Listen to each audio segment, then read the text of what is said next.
고린도 후서를 통한 그 사도 바울의 믿음의 권면을 보게 되는데, 우리가 그 바울 사도에게 있어서 고린도 교회는 힘들고 어려움의 과정이었었거든요.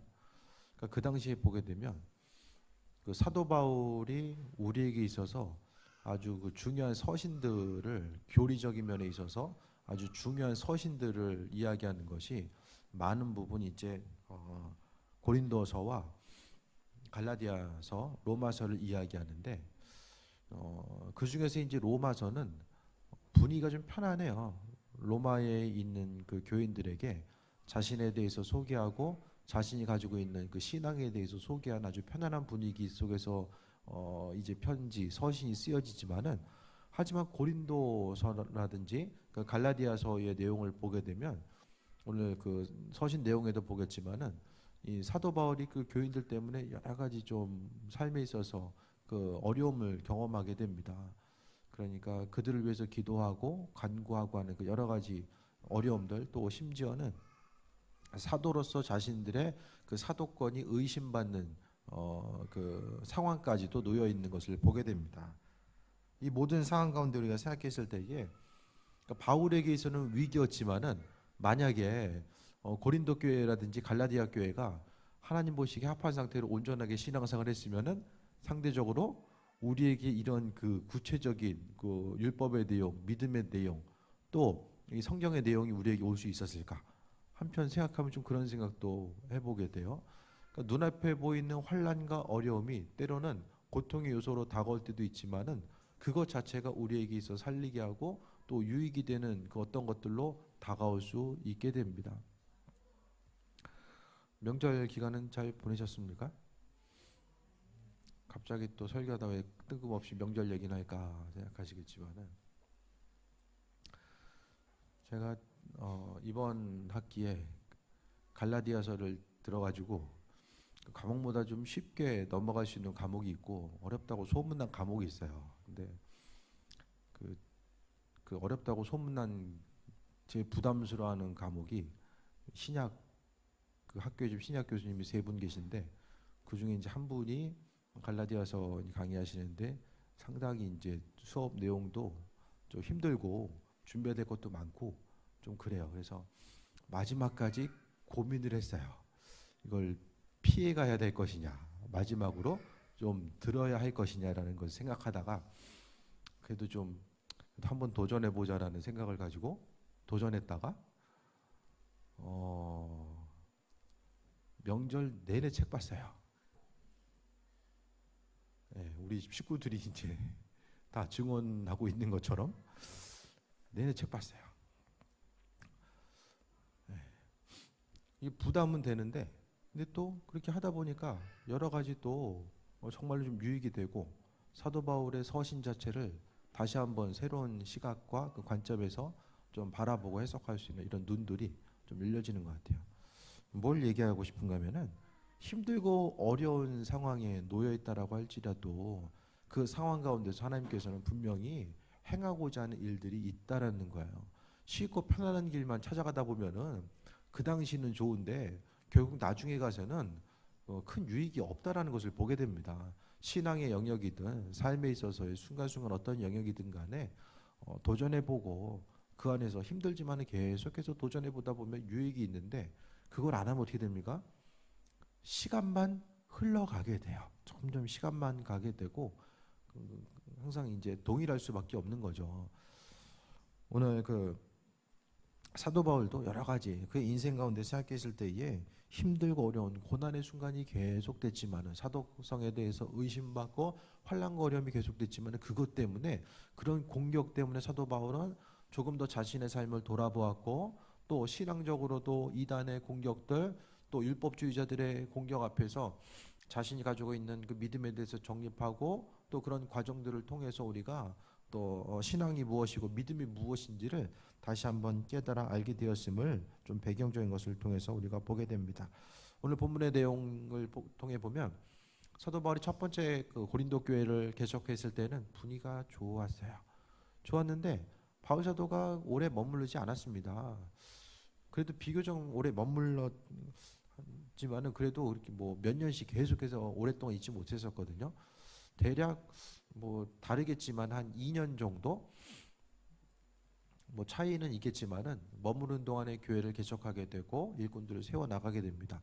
근데 사도 바울이 떠난 다음에 이 떠난 다음에가 이제 문제가 되는 거예요. 고린도 교회도 그렇고 갈라디아 교회도 그렇고 떠난 다음에 이제 유대주의자들이 와서 유대주의자들은 성경에 말하는 대적자들 유대주의자들은 유대인들도 있겠지만은 대부분은 믿는 유대인들이에요. 그리스도를 믿게 된 유대인들이 이제 대부분의 예가 되는데 그들이 들어와서 그들이 이제 계속 말씀드리지만은 강조한 것은 믿음만 가지고는 안 되고 거기다가 할례를 받아야지만이 구원에 이를 수 있고 의롭게 될 수 있다라는 사실을 가르치게 됩니다. 그러니까 사도 바울이 교회에서 거짓된 사상에 대해서 듣고 또 그 사상에 대해서 물들었던 그 고린도 교인들 향해서 2차로 방문해서 그것에 대해서 책망합니다.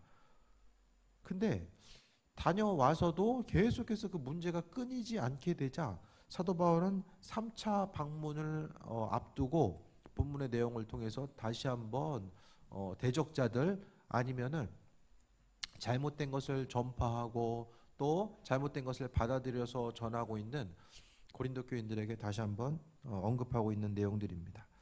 13장 1절부터 보면 내가 이제 세 번째 너에게 가리니 두세 증인의 입으로 말마다 확정하리라. 그러니까 바울은 자신의 믿음을 지키고 또 그리스도 예수를 전함에 있어서 계속해서 날마다의 삶이 위기의 순간이고 또 복음을 지켜 나가야 됐었던 위기의 순간이었음을 보게 됩니다. 그래서 모세의 법에 보면 율법에 보면 두세 증인이 있어야지만이 그 범죄에 대해서 처벌할 수가 있었거든요. 그래서 이제 가서 법을 근거로 해서 또 이야기하고 있고 또 2절에 보게 되면 내가 이미 말하였거니와 지금 내가 있으나 두 번째 대면했을 것 같이 전에 지은 죄 지은 자들과 그 남은 모든 사람에게 미리 말하노니 내가 다시 가면 용서하지 않으리라. 분위기가 어떻습니까? 분위기가 어때요? 용서하지 않으리라 표현하고 있죠. 아주 강경한 표현을 하고 있어요. 그만큼 고린도 교회는 문제가 많이 있었고 그 문제에 대한 해결책이 이제 많이 보이지 않는 상황이었음을 보게 됩니다. 어쨌든 말씀을 통해서 하나님 주시는 것들뿐만 아니라 담임 목회자에게 있어서 전 믿음의 권면들이 있을 때에 좀 믿음으로 반응하시기 바랍니다. 이거 이렇게 했으면 좋겠어요라고 제가 말씀드린 부분이 있잖아요. 근데 요즘은 얘기를 안 해. 왜 안 할까? 왜 안 할까? 둘 중에 하나입니다. 잘하고 있거나 안 하고 있거나. 근데 안 하고 있을 가능성이 더 큽니다. 잘하고 있으면 그 다음 단계를 제시해 줄 수 있어야 되거든요. 그게 담임자의 역할이에요. 여기까지 오면 그 다음 단계를 제시해서 믿음 생활이 그 다음에 있는 하나님의 깊으신 뜻과 예비하심과 인도하심이 무엇인지를 깨달아 알 수 있도록 이제 한 가지 한 가지 믿음으로 권면하고 세워나가는 역할이죠. 안 하고 있으면은 예전에는 안 해도 계속 얘기했는데 이제는 잘 얘기를 안 하려고 해. 왜? 주께서 하시리라. 그 마음, 주님이 하신다라는 마음, 그것 때문이죠. 제가 얼굴 보면 다 기억하고 있어. 저분한테 제가 저 얘기 있었고 다 한눈에 확 들어와요. 제가 한눈에 확 들어요. 일일이 세워서 얘기하면 다 얘기할 수 있어요. 그래서 뭔지 무슨 얘기했는지. 그러니까 중요한 것은 오늘 고린도서를 통해 보면 사도 바울 보기에 고린도 교회는 어떤 교회였어요? 바울이 열정을 쏟아서 개척한 교회, 또 그 교회 가운데 여러 가지 하나님 허락하신 풍성한 은사들이 있었고 또 하나님 보시기 귀하게 이방인 선교를 위해서 쓰임받을 수 있었던 그 교회를 향해서 사도 바울은 여러 가지 그들이 믿음이 성장할 수 있도록 믿음으로 권면하고 또 사도 바울이 경험했었던 영적인 깊은 세계라든지 앞을 향해 나아가는 그 풍성한 것들을 제시하는 하고 그것에 대해서 받아먹고 앞으로 성장해야 나가야만 하는 그런 상황이었어요. 근데 지금 뭐 하고 있어요? 시기 이야기하면 건물을 앞 위를 향해서 계속 올려야 되는데 토양 작업이 지금 이게 잘못돼 가지고 1층에서 지금 균열이 생긴 거예요. 그러니까 저 건물을 이제 다 올려놓고 이제 내부 공사해야 되는데 이제 어떻게 됩니까? 건물 무너뜨리고 다시 지어야 되는 상황이 온 거예요. 어떻게 할 수 있냐? 20절 보겠습니다. 12장 20절 말씀 보면 내가 갈 때에 너희를 내가 원하는 것과 같이 보지 못하고 또 내가 너희에게 대하여 원하지 않는 것과 같이 보일까 두려워야 또 다툼과 시기와 분냄과 당짓는 것과 비방과 수군거림과 거만함과 혼란이 있을까 두려워하고 또 21절에 또 내가 다시 갈 때에 내 하나님이 나를 너희 앞에서 낮추실까 두려워하고 또 내가 전에 죄를 지은 여러 사람의 그 행한 바 더러움과 음란함과 호색함과 회개하지 아니함 때문에 슬퍼할까 두려워하노라. 20절과 21절의 내용 자체가 지금 고린도 교회의 모습이에요. 이와 같은 상태에 있었기 때문에 오늘 바울 사도는 다시 가면 용서하지 않으리라라고 이야기하고 있습니다.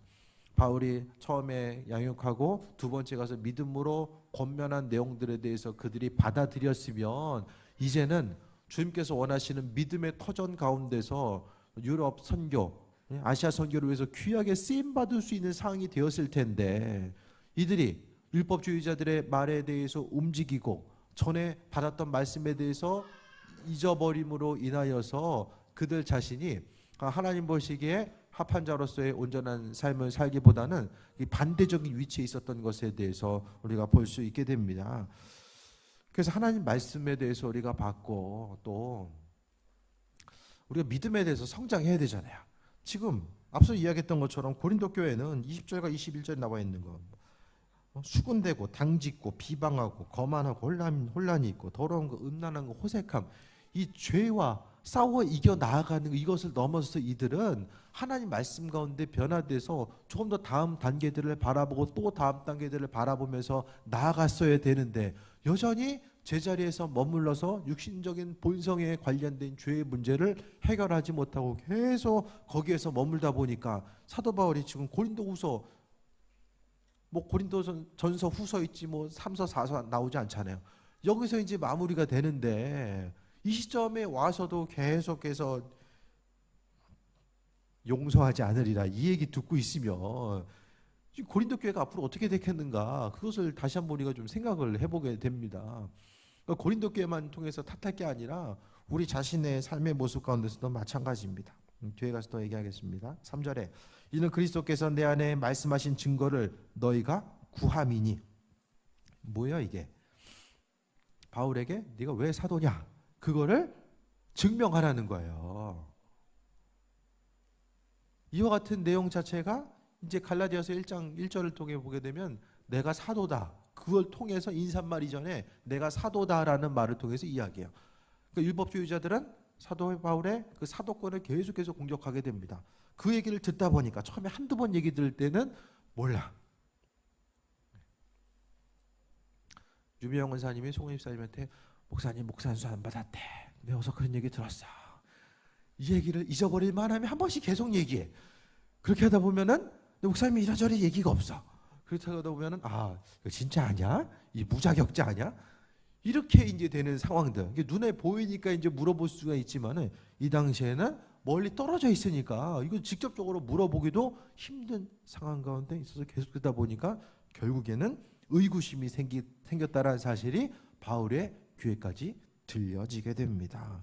그래서 이제 오늘 3절을 통해서 내 안에 말씀하시는 그리스도께서 내 안에 말씀하시는 것 다시 말하면 설교함에 있어서의 그 권위가 어디서 나오냐 사도냐 아니냐 그것을 지금 본문을 통해서 언급하고 있는 거예요. 그래서 때 사도 바울은 뭘 이야기합니까? 4절에 그리스도께서 약하심으로 십자가에 못 박히셨으나 하나님의 능력으로 살아계시니 우리도 그 안에서 약하나 너에 대해서 하나님의 능력으로 그와 함께 살리라. 돌려서 예수님은 강하시다. 그리스도 예수는 약한 분이 아니라 강하시다라는 것으로서 돌려서 자신이 하나님의 사도됨에 대해서 오늘 본문을 통해서 언급하고 있음을 보게 됩니다. 하나님의 능력으로 살아가는 것, 믿는 우리들의 모습 가운데서 하나님의 능력으로 살아가야 됨을 다시 한번 돌아볼 수 있게 되길 바랍니다.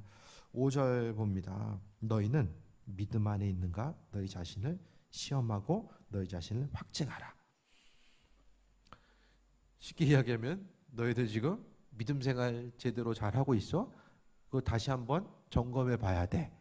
점검하고 그것이 온전한 것인지를 확증하라라고 이야기합니다. 그 믿음 생활이 온전히 되고 있는지 아닌지를 어떻게 확증합니까? 확증할 수 있는 방법이 뭐죠?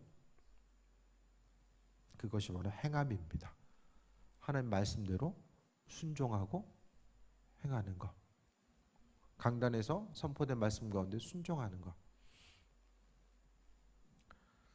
제가 여러분에게 믿음으로 권면하는 내용들은 대부분 무엇입니까? 저 자신한테 개인적으로 좀 잘하시라고 권면드립니까? 하나님 말씀이죠.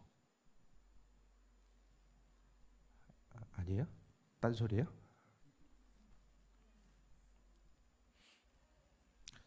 그러면은 하나님 말씀을 어떻게 확증하십니까?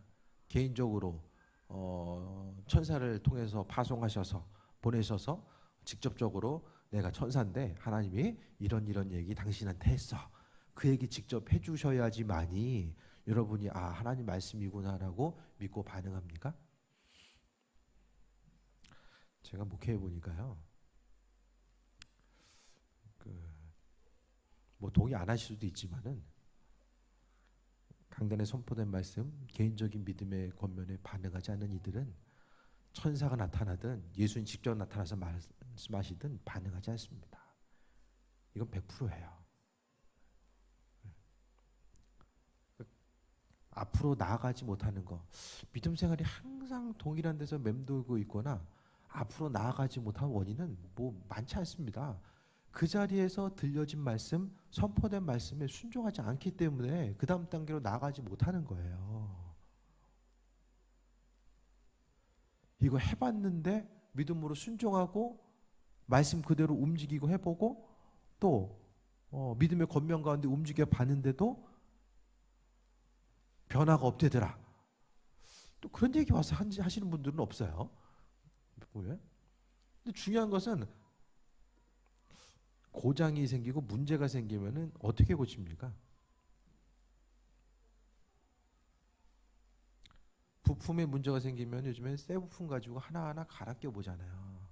하나하나. 요즘에는 그래요.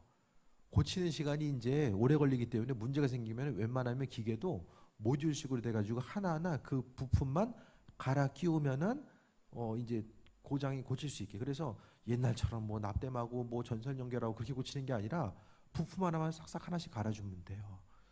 그러니까 믿음 생활을 하면서 우리가 어떤 주님과의 깊은 관계성이라든지 내 온전한 기도 제목이 있는데 그것이 응답되지 않는다라고 했을 때 우리는 뭘 해봐야 됩니까?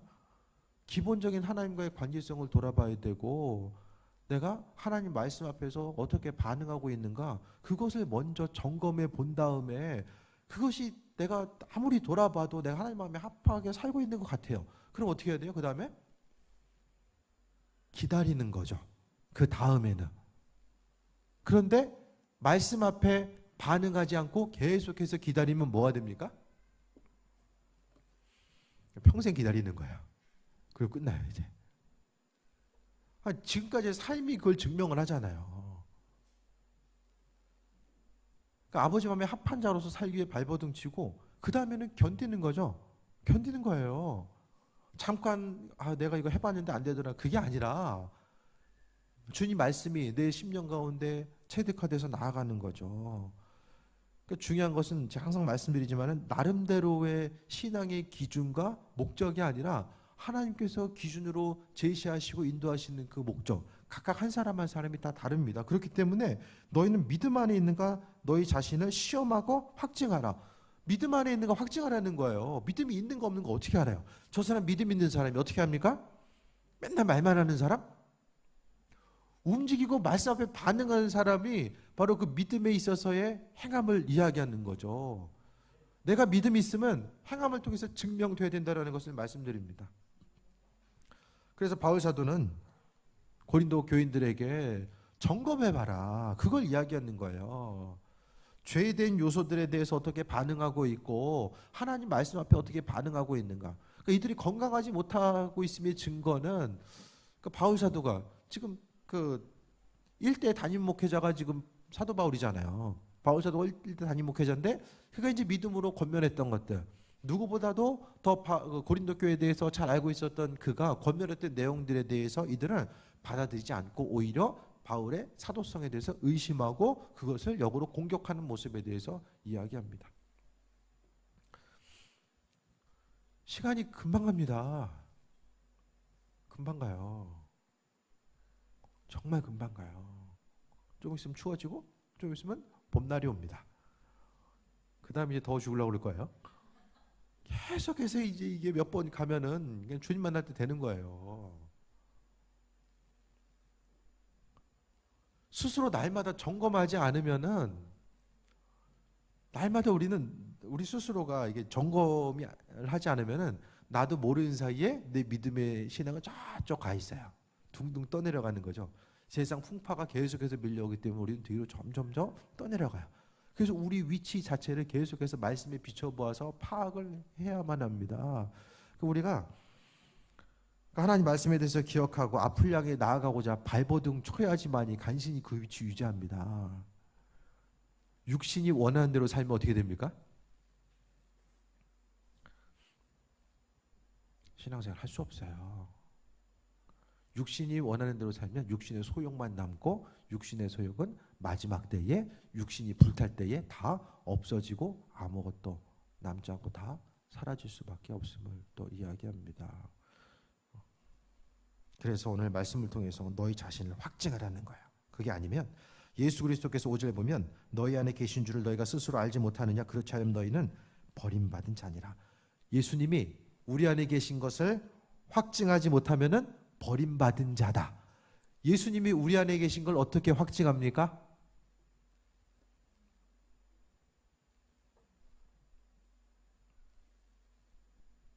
어떻게 확증해요? 머리로 예수님 믿으면 예수님 내 안에 계시나 봐, 수학 공식 외우고 구구단 외우는 것처럼 머리로 아는 것이 아니라 예수님께서 내 안에 계시는 것 자체가 확증되고, 또 우리 안에 계심에 대해서 인정하는 것은 앞서도 이야기했던 것처럼 하나님 말씀 앞에 내가 반응하는 것을 통해서 알게 되고, 또 삶의 여정 가운데 하나님 그리스도 예수께서 내가 삶을 살아가는 데서 구체적인 영향력으로 다가오고 있음을 내가 경험하고, 어떤 것을 선택하고 결정했을 때에 억지로 결정하는 것이 아니라 내가 주님 원하시는 것을 선택하는 것이 마음속에 기쁨이 되고 자랑이 되는 이 순간순간의 요소를 이야기합니다.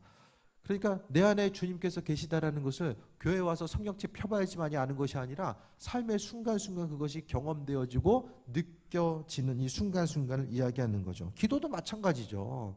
기도하는 것도 내 안에 주님께서 계심에 대해서 인정하고 바라보기 때문에 기도할 수 있잖아요. 그것이 아니면 너희는 버림받은 자다, 구원으로부터 멀어진 자다라고 이야기합니다. 6절에 우리가 버림받은 자 되지 아니하는 것을 너희가 알기를 내가 바라고, 7절에 우리가 하나님께서 너희로 악을 조금도 행하지 않게 하시기를 구하노니 이는 우리가 옳은 자임을 나타내고자 함이 아니라 오직 우리는 버림받은 자 같을지라도 너희는 선을 행하고자 함이라. 그래도 바울 사도가 이야기하는 것은 용서하지 않으리라 라고 좀 세게 얘기를 했잖아요. 나름대로 좀 수습을 해주고 있는 것 같아요. 이게 좀 목회자의 마음이 아닐까라는 생각을 좀 해보게 됩니다. 죄를 짓지 않고 온전한 방향으로 나아갈 수 있도록 하나님의 도우심과 인도하심이 그 안에 있다는 것에 대해서 이야기합니다. 하나님의 뜻은 어떻게 이루어집니까? 여러분 잘 되길 원하시거든요. 하나님은. 그 일이 억지로 이루어질 수는 없다는 거예요. 하나님 계획하시고 알아서 잘 되면 하나님 우리에게 왜 기도하라고 했을까요? 그분이 정해놓으신 그 타임 스케줄 따라서 다 움직여지고, 사람이 그냥 수동적으로 그냥 있어도 그냥 모든 것이 다 움직여지면 예수님은 왜 기도했고 바울 사도는 기도해달라고 서신마다 왜 강조하고 있는가? 그것을 좀 생각해 볼 수 있게 되길 바랍니다. 하나님 계획이 있어도 우리가 준비되어 있지 않으면 성경을 통해 보게 되면 그 계획은 절대로 이루어지지 않습니다. 그것이 성경의 역사이고 우리의 삶의 여정 가운데 함께 하신 하나님의 사랑, 그 인도하심의 증거가 됩니다. 그럼 죄 가운데 죽는 사람 하나님께서 그렇게 계획해 놓으셨습니까? 아니죠. 주께서 은혜 가운데 건지시기 위해서 구명조끼를 던졌어도 그것을 붙잡지 않는 거예요. 붙잡지 않는데 어떻게 살려낼 수 있겠습니까? 8절에 우리는 진리를 거슬러 아무것도 할 수 없고 오직 진리를 위할 뿐이니 9절에 우리가 약할 때 너희가 강한 것을 기뻐하고 또 이것을 위하여 구하니 곧 너희가 온전하게 되는 것이라. 고린도 교인들을 향해서 끝까지 온전함에 대해서 또 믿음으로 선포하고 고백하고 있는 것을 우리가 보게 됩니다. 그 다음에 10절에 그러므로 내가 떠나 있을 때에 이렇게 쓰는 것은 대면할 때에 주께서 너희를 넘어뜨리지 않고 세우려 하여 내게 주신 그 고난을 따라 엄하지 않게 하려 함이라 라고 합니다. 점점 목회하면서 보면 시간이 아쉬워요. 시간이. 각각 한 사람 한 사람을 보면서 하나님은 이렇게 일하실 거야라는 그 기대함과 소망함이 저한테는 있어요. 여러분 서로를 바라볼 때도 하나님은 저 가정 가운데 저 한 사람 한 사람을 통해서 이렇게 일하실 거라는 내용들이 있는데 중요한 것은 세상에 있는 그 삶의 여정 가운데 거기에 중심을 두고 바쁘다 보니까 하나님 계획하신 가운데 관심을 기울이지 않고 또 환경에서의 그 싸움 가운데 계속해서 넘어지다 보니까 그분의 계획하심이 점점 더 멀어져 가는 안타까운 상황들을 보게 됩니다. 시간이 지나가면 지나갈수록 사람이 나이가 들면 들수록 점점 더 의지도 약해지고 몸도 마음도 약해지고 그러다 보면 어떻게 됩니까? 어느 순간 포기하게 됩니다. 그냥 하나님 말씀 앞에 더 이상 반응하지 않고 그분의 말씀 앞에 더 이상 가슴이 뛰지 않고 그냥 습관적으로 반복하는 것. 주님 앞에 더 나가기에는 힘도 없고 부담스럽고 멀리 가자니 또 주님 만날 때를 준비해야 되고 이것도 아니고 저것도 아닌 안타까운 상황들을 맞이하게 되는데 그때가 멀지 않다라는 거예요. 우리의 10년 가운데 우리는 하나님께서 우리에게 맡겨주신 그 시간의 흐름이 있고 그 시간 가운데서만이 우리가 살아갈 수밖에 없음을 이야기합니다. 믿는 자로서 우리의 삶의 모습이 항상 하나님 보시기에 합한 자, 하나님 말씀 앞에 믿음으로 건면하고 믿음의 건면 앞에서 우리가 반응하고 나아가는 그 부분에 대해서 이야기하는 거예요. 우리는 서로서로를 향해서 중보기도 하고 인도하심 따라 나아가고 어쨌든 계속 말씀드리지만은 저는 뭐 개별적으로 많은 얘기를 좀 안 하려고 해요. 앞으로는 특별한 하나님의 계획하심, 인도하심, 사인 주심이 아니면 안 하려고 해요. 여러분 스스로 하나님 말씀에 대해서 더 깊이 묵상하고 이제는 좀 성숙한 신앙의 모습, 날마다 하나님 말씀 앞에서 큐티하고 기도함을 통해서 그분께서 허락하시는 그 말씀에 귀를 기울이고 성장해 나아가야 됩니다. 날마다 어린아이와 같이 떠먹여주는 것만 먹고 살아갈 수는 없잖아요. 그러니까 여러분의 믿음의 분량이 장성해서 우선은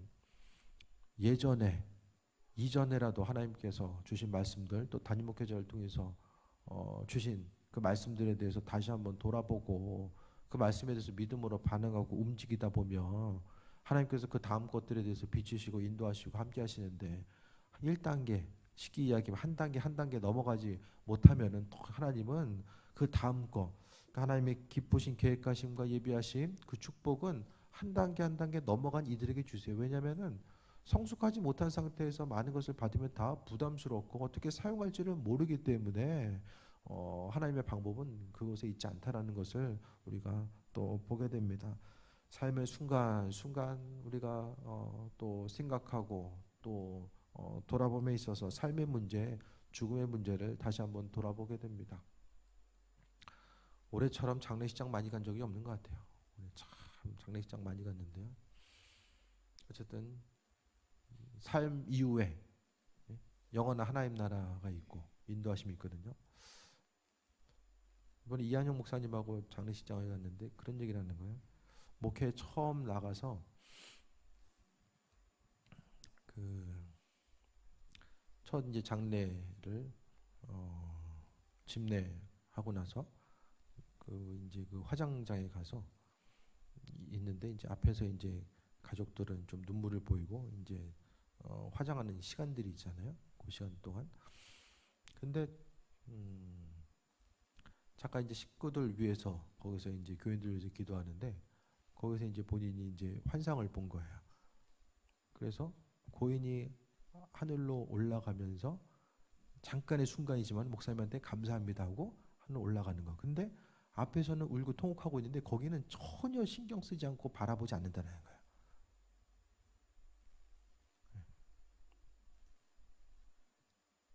그 죽음 이후에 세상은 세상에서의 문제, 고통, 남은 가족들 다 이제 단절이 되는 거죠. 그 이후에는 영원한 하나님 나라, 생명 가운데 거하고 우리의 인생 자체도 마찬가지입니다. 언제 주님 부르실지 모르잖아요. 예, 우리는 살 준비하기 위해서 대부분 신앙생활 많이 하잖아요. 근데 궁극적으로는 잘 죽을 준비하기 위해서 우리가 신앙생활을 해야 됩니다.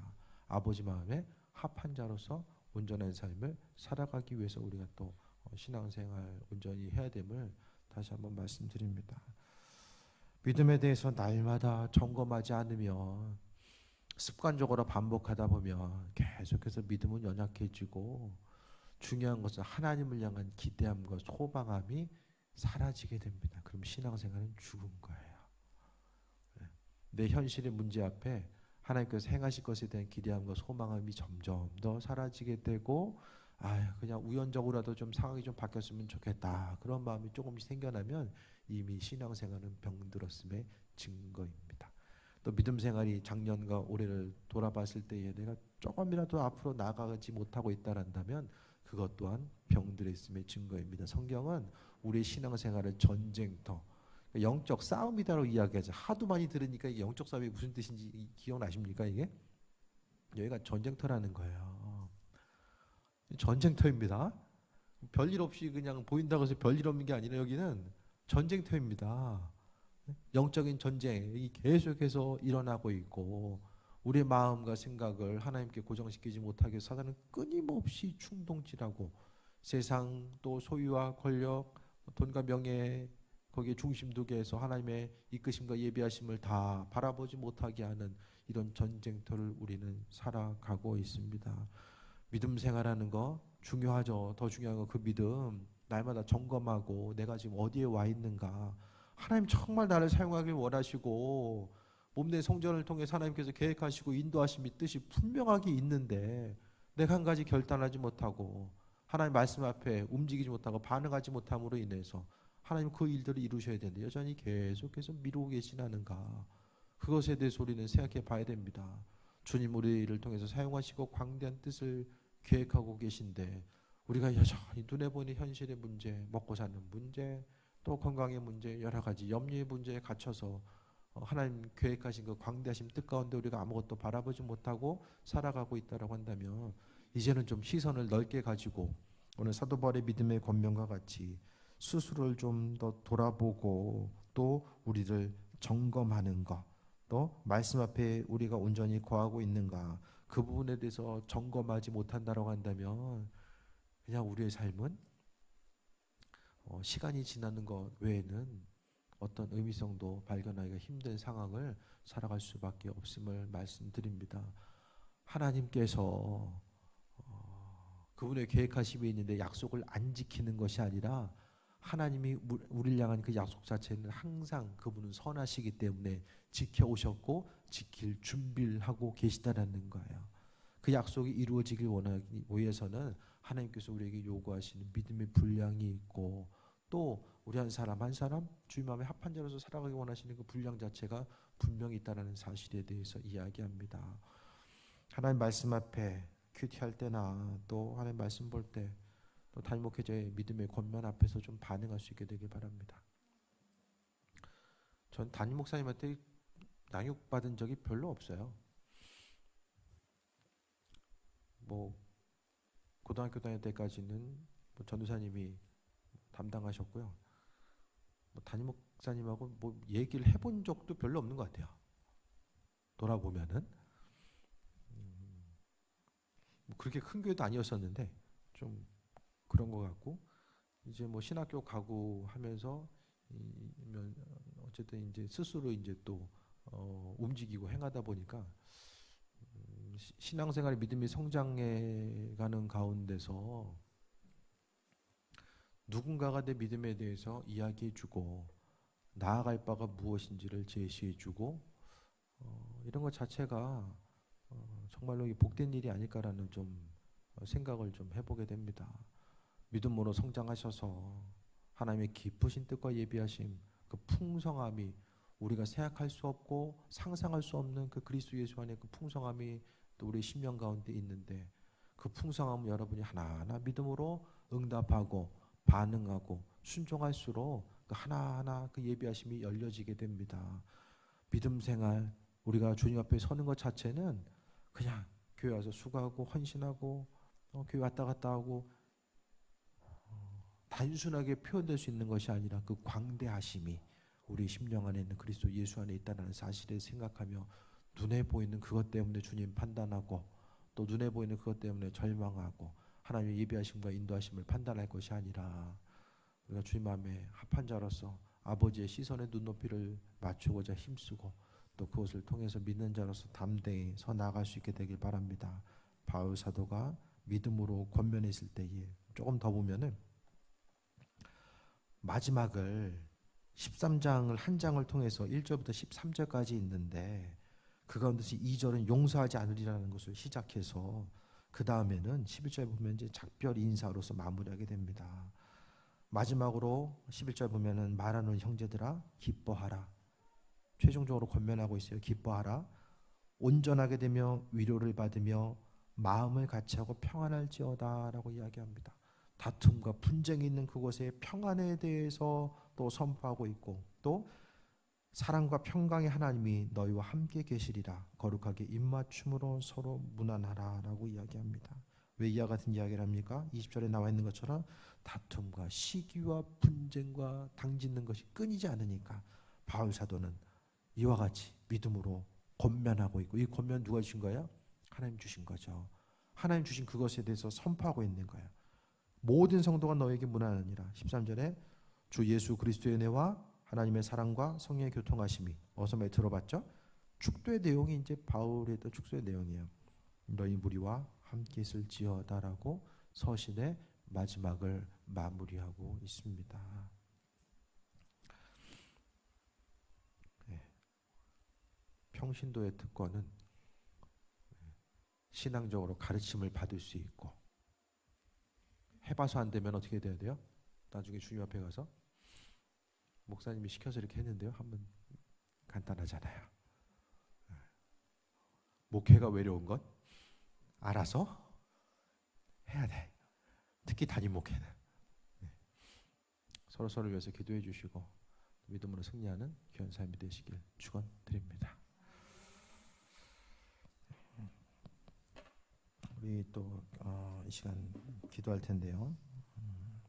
오늘 본문에 주신 말씀에 대해서 기억하면서 믿음으로 또 점검하고 하나님의 도우심과 예비하심을 또 바라보고 점검하는 시간, 또 아버지 하나님의 합한 자로서 나아가기 위한 그 점검의 시간, 스스로를 돌아보길 원합니다라고 기도하시고, 우리가 또 17, 18, 19, 10월 17일부터 18일, 19일 날 부흥회를 합니다. 이한영 목사님 모시고 부흥회를 합니다. 그래서 이번에는 좀 지난번하고는 좀 사역적인 면에 있어서 이한영 목사님이 여러 가지로 탁월한 게 많아요. 여러 가지 사역적인 부분에 있어서. 그래서 이번에는 좀 개별적으로도 원하시는 분들은 또 기도 사역도 하고 또 좀 다양하게 모습을 또 가져가려고 합니다. 3일 동안 저녁 이어지는데요. 위에서 좀 기도하시고 또 주님의 뜻과 인도하심과 예비하심이 또 담임 목회자만 아니라 또 강사님 통해서 또 선포되고 또 그 말씀이 또 이루어지고 또 인도하심 받아 나아가는 것, 그것을 위해서 또 기도하시고요.